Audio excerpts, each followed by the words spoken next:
Hey guys, welcome back to the Hear Me Roar pod. I am Toby and my co-host is none other than the Kate Save, which you might know her from Shark Tank. She's also founder of BeFit Foods and picked up Telstra's Business of the Year award too. Kate? Well, Toby, you've got a super impressive CV, 25 years in global commercialisation experience, and you founded Creative Cubes, Australia's leading co-working space and real estate business. All right, let's get on with the pod. And we're back. How are you? Good, how are you? Yeah, another great week. Great week. Another great week. Yeah, what's happening in your world? Oh, looking forward. Love filming on a Friday, which is unusual. Yeah. We've got a weekend after this. Right? Wow. Yeah. And I used to work all weekend, every weekend. And I do work on the weekend now, but not with the same amount of pressure I used to put on myself. Super interesting. So I like that I can now think about the weekend like other people do, which I've not done up until this year. Super interesting because at 5:30, maybe as late as 6 o'clock, I turn everything off. So good. And I've done that. Maddie's 14, so I've done that for 14 years. I stopped taking my computer home at night, but it could mean I was at the office till 9, 10 o'clock at night, but I would have usually still taken it home and just set it up just in case, but I don't do that at all. Yeah, so weekends for me are all about the girls. Yeah. I carry the bags and pay the bills. Yeah. But yeah, call it 6 o'clock on a Friday. I actually don't have emails and on my computer, because sometimes you have to use a computer on the weekend to look something up or book a surf session for Maddie at Urban Surf. And so I actually turn off the email application. So Mac Mail, I turn it off. And I don't look at it until about 8 o'clock on a Monday morning. Wow. So that's me. Amazing. Well, both looking forward to Friday. And our next guest, I'm excited. Yeah. I love everything PR. Yeah. So Honey, a company called Arise. She and I met, I think it was like maybe at a Women's Day event. As you know, I'm a huge for the women supporter, cheerer, having two sisters and a mom. Absolutely. Married a girl with two sisters, got two daughters of my own. You've got two daughters. Yes. You're my co-host. And I have got another guest that I brought on, the Power of a Woman, Di Gillett too, coming soon. And I was like, oh yeah, be great. Toby loves women. So. All right, well, yeah. Maybe I need to check in with Honey on how we phrase that up, because that could be misleading. But we might just throw to a quick Rise break. Or an advert, thanks to the guys at Rise. And we'll be back with Honey from Arise. Guys, I want to introduce you to Rise, a business cohort like no other. So what is the Rise Network? Rise Network is a curated inner circle of 10 to 12 like-minded peers designed to provide a confidential, high-trust environment where business owners and leaders can gain strategic insights, actionable solutions, and lasting relationships. Rise isn't just networking, it's a game-changing business support system. It has strategic problem solving built in, expert facilitation, actionable insights, long-term impact and authentic relationships, and it's based exclusively around high-trust cohorts. For your membership, you gain full access to Creative Cubes. That means you can drop in when you're on the run to use the meeting rooms, breakout spaces, or even just dock in for the day. We wanted to serve the underserved, the people that do need the help, do need the support, don't necessarily have the funds to be able to do it, and don't necessarily fit into one of these other organizations. And so that's where Rise kind of came from. So there you have it, guys. Go to werise.au, and I hope to see you at one of our cohorts soon. Honey, welcome to the show. Thanks for having me. I know you're a little uncomfortable sitting on that side of this side of the camera versus the other side of the camera, being a publicist. Yes, PR people are always behind the scenes. Yeah. First, it's great to have you on the show. We did meet at, I think it was Marianne Machete's Women's Day event or something to that effect. East Melbourne, I think it was. That's right. Corporate Cubes. And you and I had maybe a 45-minute phone call after that. And I walked away from that call going, I'm so loyal. And I already work with a publicist and have worked with a publicist for good part of 25 years, maybe Oh, maybe a little longer. wow. Yeah. And she called me, I want to say like 6 months ago, Yeah. and said, Tobes, I'm just calling you to let you know because I've got this desire to go and do other things. Yeah. But I want to finish out on this campaign with you Yeah. and then exit out. And, you know, I was sad to offload with D. But I think within minutes I tapped Louis, who's head of marketing here, and said, reach out to Honey at Arise. Thank And you. Honey's looking after us with our launch in Sydney. That's sort of like the kickstart of the relationship. But you were programmed to come on long before this. And I think you were interstate and traveling and Yes. holidays and this and that. So you're finally here. Kids and family, you know, Yeah. all that stuff. Yeah. But we're loving working with you. I walked in today and was like, wow, this is such a cool It's location in amazing. South Melbourne. Yeah. Yeah. And I was saying to Toby, like, everyone's so dressed up and they look so vibrant and happy in the space. It's real. Yeah, It's very it real. is. You can feel it. And it's Casual Fridays. It is. You know, if it was the Hamish and Andy show, it'd be Pants Off Friday. But, you know, I digress. Honey, we talk a lot. I talk a lot with your team around, you know, framing up stories and narratives and a whole bunch of stuff, which for me has to be authentic and real. I'm not here for a show. But one of the things we have talked about historically is sort of like reputation and brand and a whole bunch of things. Yes. Do you want to? I mean, we've got a superstar here next to us in Kate, who's running a phenomenal business and has a phenomenal reputation in the health and well space. Yes. Talk to us. I'm very much in admiration of you, Kate. Like just, listening to your podcast on here, looking at I have two daughters as well, Hey. How old are yours? 7 and 8. Yes. Pity they're not 6, 7. They were. They were only 6 months ago. Actually, my brother-in-law found a photo of them in front of their 6, 7 cakes, both because they're only a month sort of birth. And he said, "Did your girls invent 6, 7?" Wow, that's Great. amazing. Yeah. But you have 2 girls. I have 2 girls, and so does Kate. Yeah, yeah, they're fun, aren't they? They are, yes. But just even looking at your stuff and thinking, you know, about teaching my girls, I heard you say something the other day about you saying when you're going through the drive-through, you always say to kids, you've got to eat a carrot first. yes. It's like, yes. I'm going to use that. Feed the gut before you feed the gut, really, because the real gut that has all the gut microbiome and healthy bacteria wants fibre, and you're not going to find that at McDonald's. So put the fibre in first, look after the good gut bacteria, and then feed the human cells. And You know, I love that. Haven't adopted it, but I will after today. Yeah. I used to have this like little threat with my kids that if they misbehave, this is when they were young, I'm going to make them eat chocolate. yeah, And if they behave themselves, I'll give them an apple. yeah. And that lasted a whole 5 minutes. They're like, wait, Hold on a what? So What? that is my children. They hate chocolate. My poor daughter went on her year 8 camp, and they had to walk 45 kilometres over a few days, and they did kayaking and they did mountain biking. And she said the worst day is when they had to walk to the chocolate shop. She's like, Mum, I've never walked 15, 20 kilometres in my life, and it was to a chocolate shop. She hates chocolate, and she's like, this is so punishing for me. Wow. Anything else? And I was like, yeah, fair enough. Yeah. So Kate, just on that point, your reputation precedes you then, which is a very topical conversation here. Yes. You Well, know? yeah, you're both household names. You know, we know you, we know your businesses, we see you speak, we admire you, but you've got a lot at stake because of A lot that. at stake. Yes. Yeah. And it's not just household name businesses that have a lot at stake.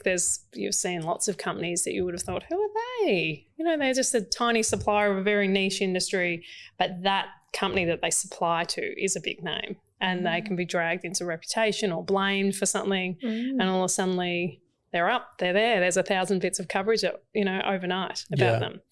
But the ones that I suppose are more likely are people that have put themselves at the face of their company. At risk. Yeah. So my scariest moment was applying for Shark Tank. And the first time I applied, I got through the first lot of auditions, and my business partner, who was a surgeon at the time, said to me, you need to pull out. This is career suicide, not just for you, but for both of us, because if you go on national television and absolutely annihilate and embarrass us and our company. We'll both lose our jobs in the hospitals. And he obviously, as a surgeon, worked across multiple places, and my other company did as well. And so I pulled out the first time, and then the second time when I went in there to do it, all I could think about was reputation after that, how do I preserve my reputation as a clinician no matter what deal happens on air? Because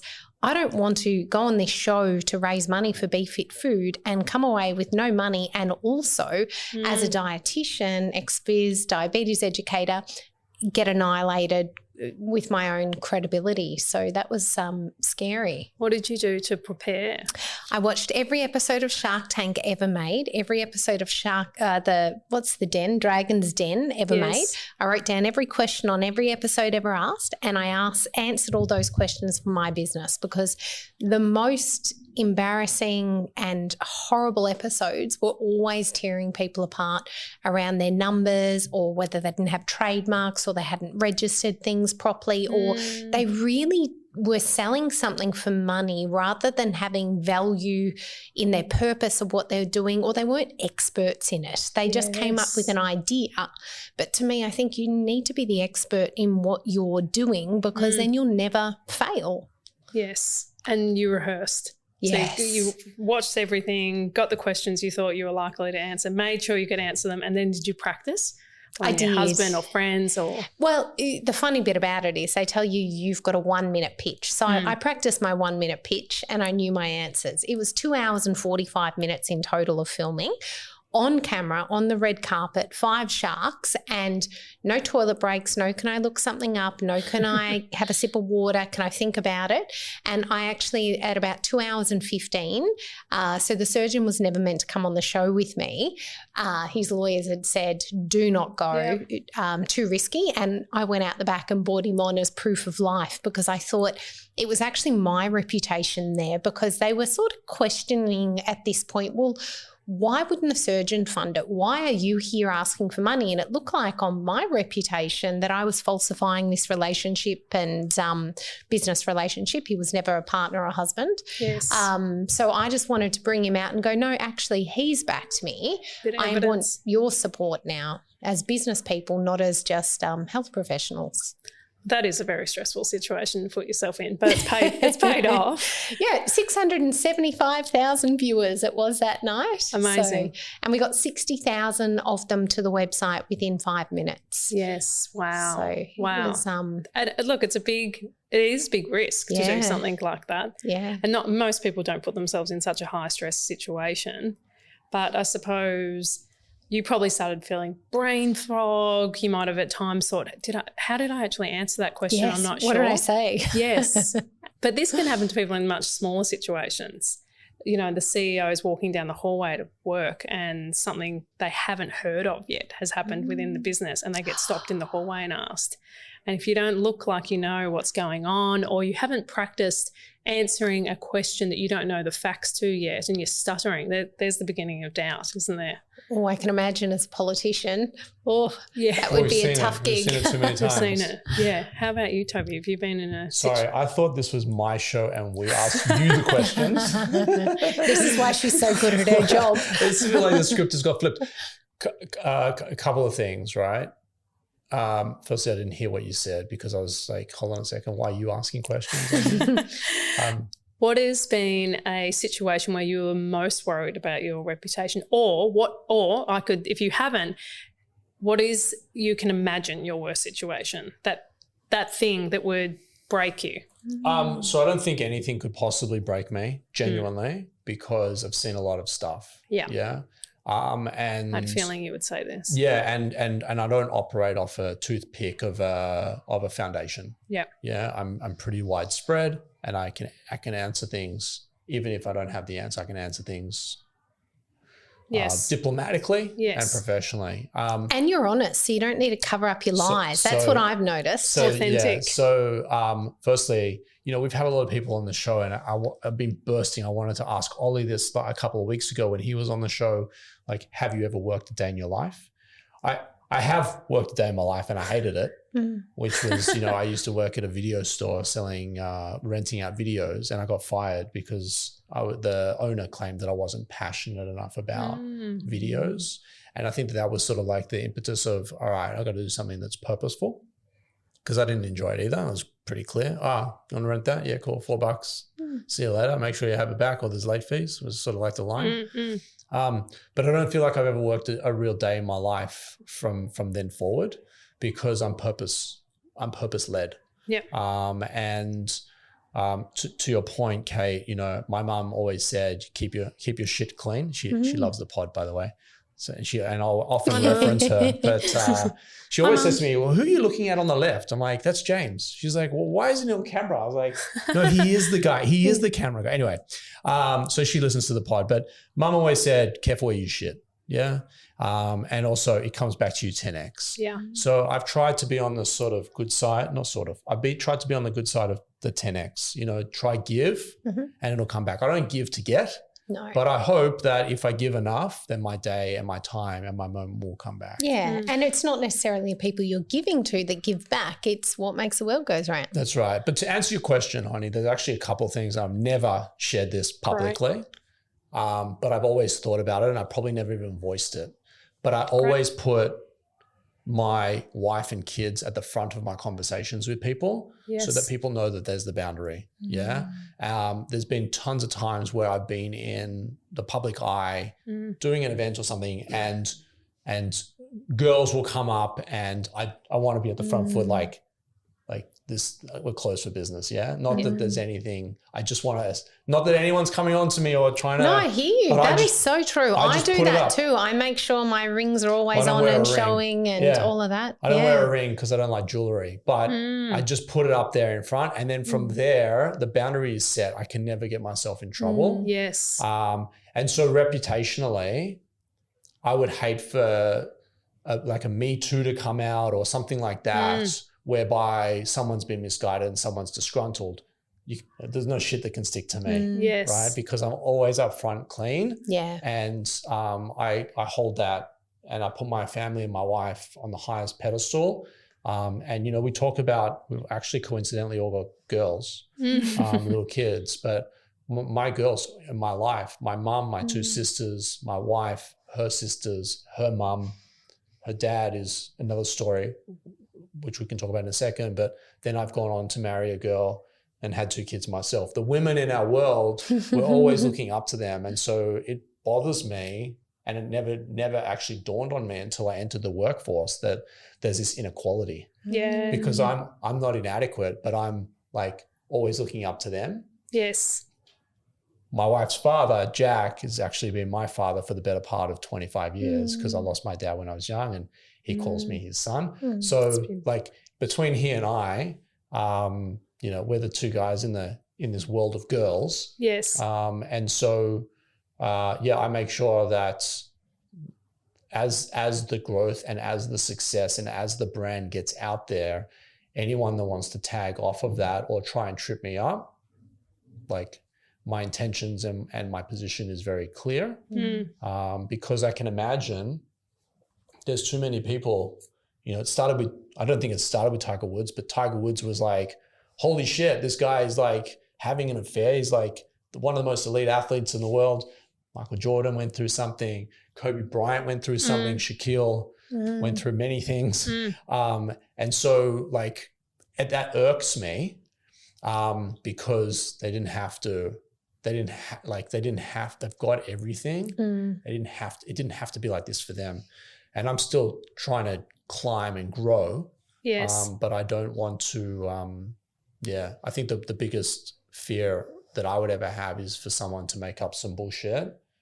So misrepresent it. That's what I was about to say. The situation, or misrepresent me. Yes. But by keeping my shit clean and being transparent and truthful, my character's already been judged. Yes. Like I'm very clean. So yes. I don't know if that answers your question. It does. It definitely does. So you respect people in general, not just women. You respect people. You're authentic. You're available. You're there. But you really admire women as well. Yeah. Well, so the women in my world are above me. they're on that pedestal. And my job is to make sure that pedestal stays clean and tidy and neat. And nothing gets to it, metaphorically speaking. But I'm never a person that puts myself first. And look, this is going to put you in good stead and a jump, up against others, because you are open. You've made your life open. You've told people who you are. You're very easy to read as a person. There's no sort of corporate boundary there. Media can call on you and they like you. So if anything was to be, you were misrepresented, and it happens all the time, all the time. And that's quite often when we get called in, because a company will say, we didn't do it. We didn't, this has nothing to do with us. It actually is a supplier that is blaming us, or it's an employee that is a bit disgruntled, or actually we see this a lot. There's an industry issue. We just happen to be in the industry and we're one of the largest players. So the media is going, well, everyone knows their name, let's attack them.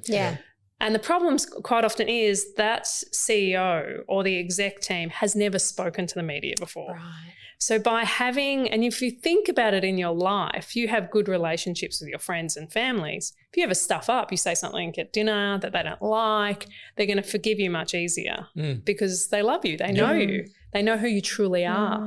But if you've never created that relationship with your employees, you don't walk around and chat to them, you're not available, you might not do a podcast or even like a weekly speech in the kitchen or whatever it might be. You've never created that relationship with the media. Something goes wrong, they're not going to call up and say, "G'day, Toby, I heard this. What's with that? What's going on?" So we actually had a massive, you were there, Kate, and so was James. We had a massive balls up with a famous basketball player that didn't show up. 250 people made it to the roof of our balaclava site, and 2 hours after said athlete was supposed to join, you did a brilliant job at this. I know, but I had no choice. So when you say I did a brilliant job, I didn't have a strategy. I just came out and said, these are the facts. I've tried so hard. You're real. I was authentic about it because I had nowhere else to go. Like I couldn't have, he's not feeling well or whatever. Like there was no. There's no substitute either. It's not as if you're bringing in, and to that point, else. right, there was media that got Chris Anstey, who's a very famous basketballer here in Australia. He was one of the early guys that made it to the NBA, played for Dallas Mavericks, Chicago Bulls. He was invited as a guest of mine. I've known Chris for a while. And we were trying to do some stuff together. And I invited him and his son to just experience that day. Chris had, he gets around 4,000 or 6,000 views on an Instagram story. This one he put up, he's like, "Hey, great video, great day to be here at Creative Cubes. The event set up, he's showing everyone. He's like, but said athlete didn't show up. How shit is that? It would have been so amazing. Look at this environment." That got picked up, 186,000 views within like 5 minutes. You can see it on his Instagram channel. And the next day it wasn't hell on earth, but it was ferocious. Stressful. Yeah. It was ferocious to the point whereby factually speaking, I didn't charge a supplier. I didn't charge anyone to come. I bought all the merch myself, which I was going to get signed and gifted. And the media came out and said athlete didn't show up to this event at Creative Cubes and at Culture Kings. People paid $750 to be part of it. Children were crying, I think one of the lines said. Yeah. And so I got on the front foot the next night, literally like 9 o'clock on my LinkedIn, and I put out a post to say, we hosted this for free. The 250 people were all there free. The people that were donated the drinks and the food and the this and the that, we didn't charge them 1 cent. And I tried to separate myself from Culture Kings, who charged $750. That piece of content talk about viral. That thing went on ESPN, it went on Fox Sports, it went on NBA.com, it went everywhere. And for the next sort of week, the disaster that was actually turned into this beautiful wave that we were surfing, because Channel 10 called, Channel 9 called, they wanted sound bites, they wanted to jump on a Zoom call and film us in the space talking about what happened. And I was able to turn what was a really like at pace everything went wrong situation into a positive PR story without anything other than this is what happened. Yeah. And there's no shame on us, and there's nothing that we've done to dishonor people or take from the people that showed up. Everyone was there some people were there as a thank you for being so amazing to me. Please bring your friend and come and join. I'll make sure there's a seat for you. And others, there was like, I recognize a couple of struggling moms that are in my circle, struggling moms with kids that are going through a tough time, whether temporary or permanent. And I invited them and their kids to just help them escape for just an hour, their reality to come. Like, I was devastated for those kids because they're dealing with a tough time. They came with a moment of hope, hoping to hear. I even teed up a couple of the mums with some questions. I said, I can't promise that I'm going to get to you, but get your son to memorize this question, and I'll try and break away during the set to, hey, do you have a question for said athlete? Great. It was all set up, ready to go. Said this guy doesn't show up, and that was a disaster, but we turned it into a 10x positive. That's right. That's right. And you had media relationships prior. Not everyone's as great a communicator as you. Yes. So you were able to communicate live on the spot, put in a dramatic situation of what was going to happen, and created it to become under a party. Immense pressure. Yeah. Immense pressure. And the message became resilience. We're resilient, we're a community. Yeah. Let's get on with it. You didn't blame anyone. A lot of people make the mistake of putting a bit of blame on, then they look a bit bitter, or media jump on that. Yeah. Toby blames or names the basketballer and calls him a jerk or something. And there's a whole new story because you accidentally slip things out, don't you? Yes. So you handled that really well. Yeah, but I want to highlight the fact that I didn't go out there with an agenda to handle the situation. No. I was just knee deep in shit and just needed to work out how to drain the hole. Yeah. Find the hole to drain the crap that was coming. So, but then on top of that, on the Sunday night, you wrote that long LinkedIn post, very carefully worded, but very authentic. Yes. And you didn't just put your head in the sand afterwards and hope it went away. No. You acknowledged it. You talked about it. Yeah. And that was great communications. Yeah. You're communicating to people, and there's no such thing as over-communicating. That's what people want. Yes. They want to be explained. They want you to feel like they're cared about, but a lot of people don't do that. You make a really good point, honey. That to one side now.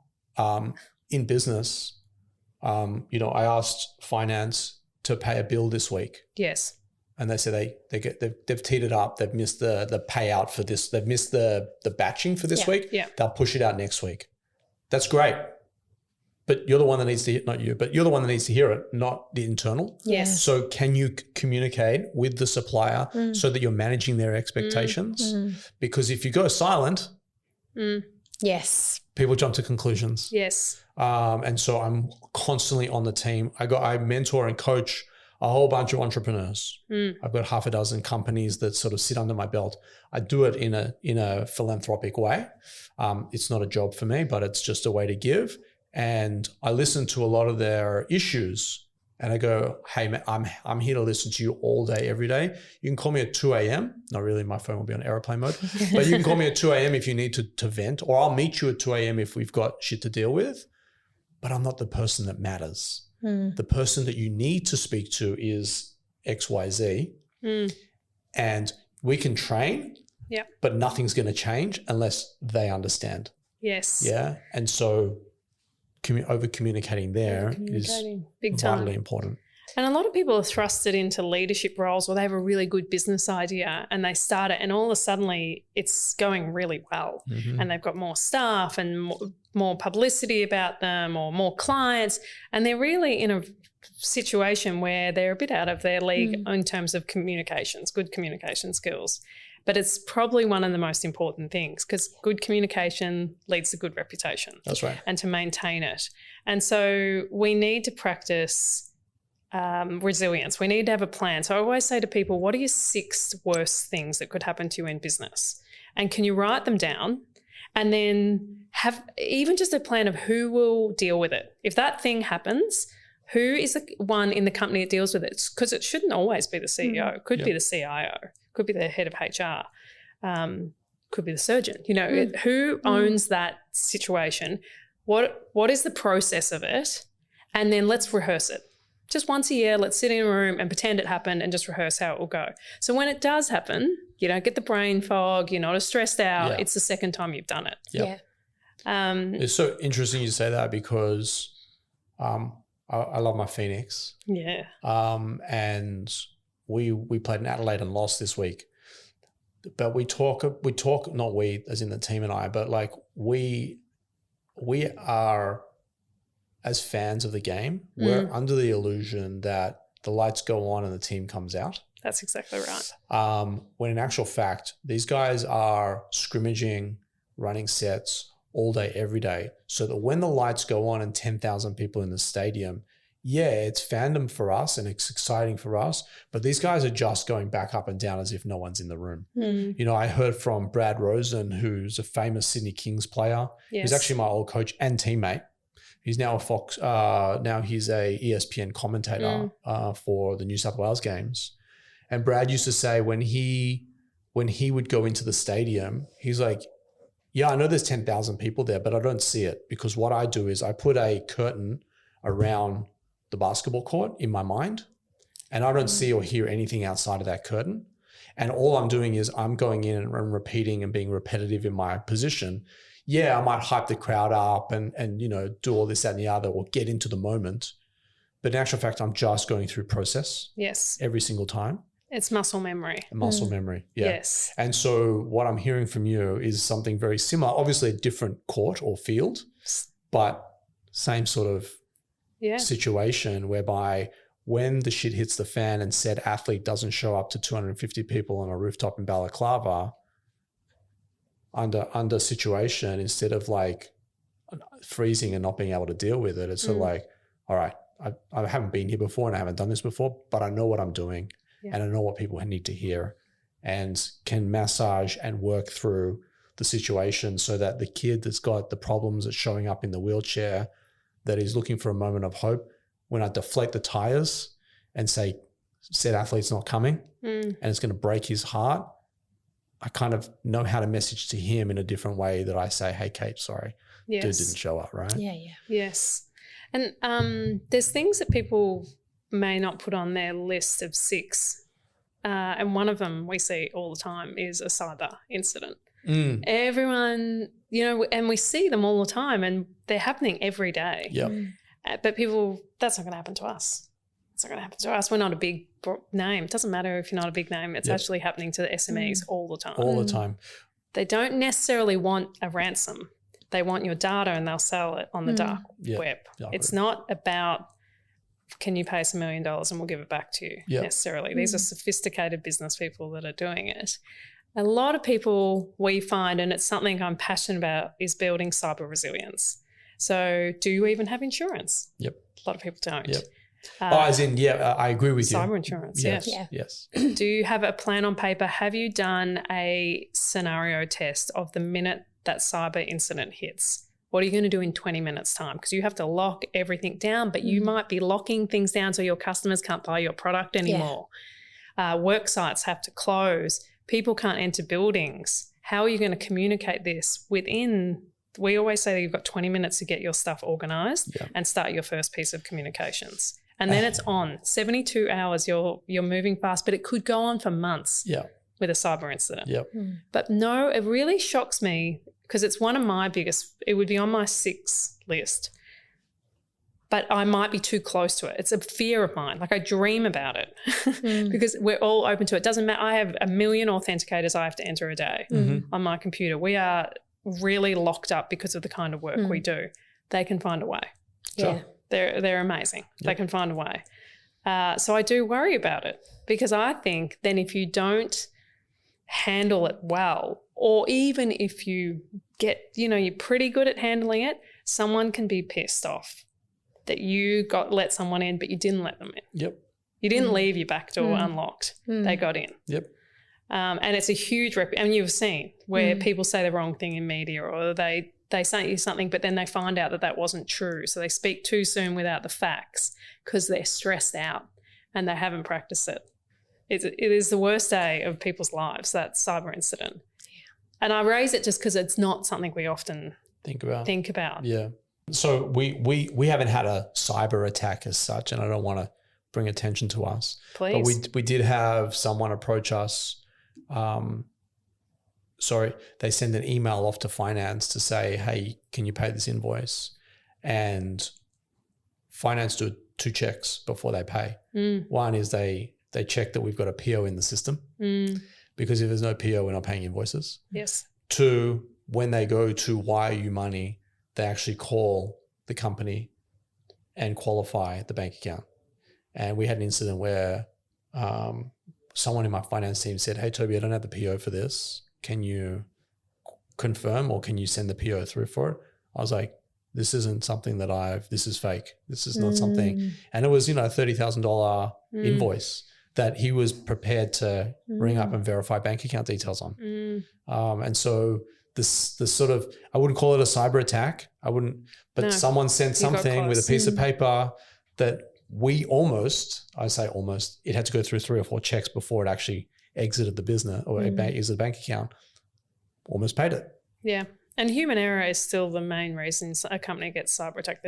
There's lots of reasons, but human error and AI is only making that much easier, more convincing. Yeah. They can mimic people's voices. So it's going to get harder. So, Honey, in wrapping, just to kind of close out here, I know the work that we're doing together, but why are people calling Arise or reaching Arise or GPTing Arise or searching Arise? What value are you bringing to companies today? So we do all the nice stuff. We do all the fun stuff. We talk about launches of businesses in other states or new products, all the really positive stuff. And we tell a lot of thought leadership as well for great leaders, or we help people become great leaders through what is visionary that they're talking about and they don't realize. But we do a lot of this preparation work. Let's help you write the plan. Let's identify your 6 biggest areas of risk and let's get it on paper. People say we've got plans all the time. Then we take a look at it. No lawyers looked at it. No forensics have looked at it. We haven't rehearsed it. Let's rehearse it. And then also we get called in the heat of the moment. Friday afternoon, something's happened. Let's fix it. And the thing I love most about my job is we do fix it. And we remove that worry. And I've seen CEOs in rooms teary. I've seen comms people say, internal comms people, I'm done. I'm quitting my job right now. This is too stressful. And we say, go to bed, get some sleep. We've got you. And then by the morning, you've got it into a much better situation. I love that. Yeah, wow. So what I'm going to do, guys, if you're listening out there, I'm going to link all of Honey's details, not only her LinkedIn, but her website. If you're in need, media, PR, coaching, advisory, I can tell you personally, I'm working with Honey and her team. So, and we're very happy. So on a personal level, I'm endorsing this message.